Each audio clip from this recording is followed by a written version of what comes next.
이 노래방이나 주점을 고리로 한 집단 감염이 멈추지 않고 있고 특히 은행이나 공장 같은 일상 곳곳에서 감염이 이어지고 있습니다. 취재 기자 연결해 보겠습니다. 지환 기자. 네, 전국부입니다. 네, 주말에도 노래방과 주점을 매개로 한 집단 감염이 줄지 않고 있죠.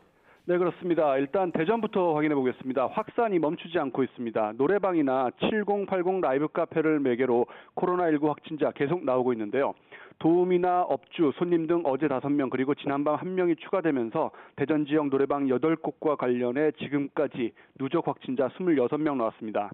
라이브 카페 4곳에서도 지금까지 42명이 양성 판정을 받았습니다. 청주나 대구, 광주 등 다른 지역도 유사합니다. 청주에서 어제 9명 신규 환자가 발생했는데 이 가운데 2명이 노래연습장 N차 감염 사례입니다.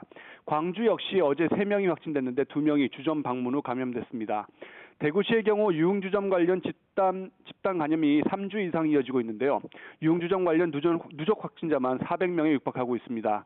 밤사이 15명이 양성 판정을 더 받았고 유흥주점에서 확진자와 접촉한 후 자가격리 또는 해제전 검사에서 양성 판정을 받은 사례가 포함됐습니다.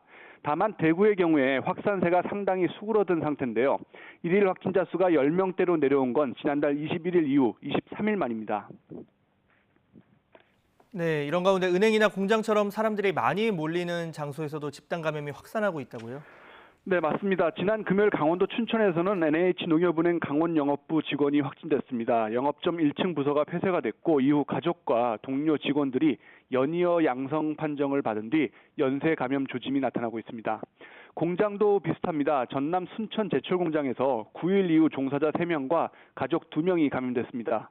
김해 부품 공장과 울산 자동차 부품 공장도 각각 20여 명이 양성 판정을 받았습니다.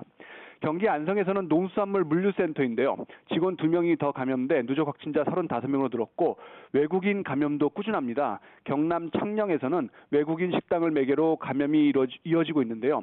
어제 러시아 국적자 등 외국인 2명이 확진 판정을 받으며 관련 확진자가 92명으로 늘었습니다. 네, 지금까지 전국부에서 YTN 지환입니다.